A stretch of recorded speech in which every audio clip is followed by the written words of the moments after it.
Good morning, good afternoon, at magandang gabi naman sa inyo mga langga. Samahan nyo naman ako ngayon, papunta tayo sa pinaka-capital dito sa Australia.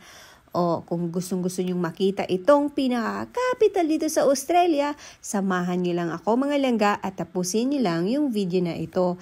Itong biyahe pala namin mga langga papunta dito ay 3 hours drive po pala. So ayan na nga mga langga, nandito na nga tayo ngayon sa Canberra. Canberra or Canberra?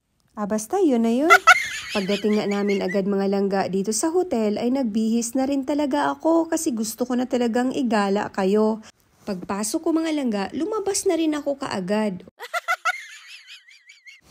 Ayan na agad yung itsura ng labas ng hotel kung saan kami nakastay. Winter nga pala ngayon dito mga langga. Grabe, sinimulan ko na yung lakad ko. At syempre, unting time na lang kaya talagang nagabihan na ako. Pero napakaganda dito mga langga. Kahit nasa sentro ako, napakarami talagang puno. O, breakfast naman tayo. Kayo ba yung taong hindi mahilig mag-breakfast? O, pareho tayo. Ako mga langga, hindi talaga ako mahilig mag-breakfast. Talagang onti lang. Kapag may tuyo lang, chares. O, diba? O, sige, kukuha na tayo. Totoo mga langga, hindi talaga ako mahilig kumain ng breakfast.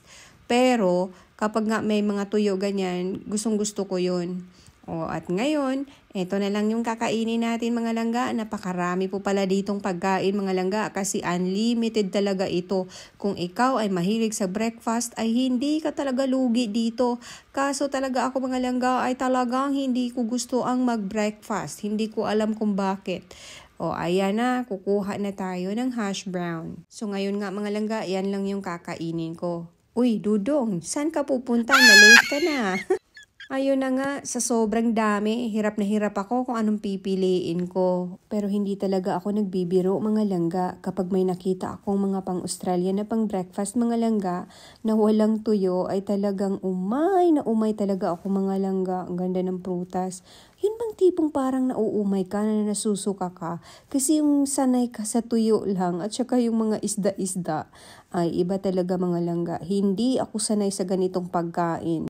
Pero minsan mga langga, wala naman talaga tayong choice kasi nandito tayo. Tayo ang mag-adjust, o diba? Minsan nakain din tayo, paminsan-minsan lang talaga. Diyos ko naman itong mga pagkain, hindi na talaga natapos. Ayan, maghanap naman tayo ng dinner.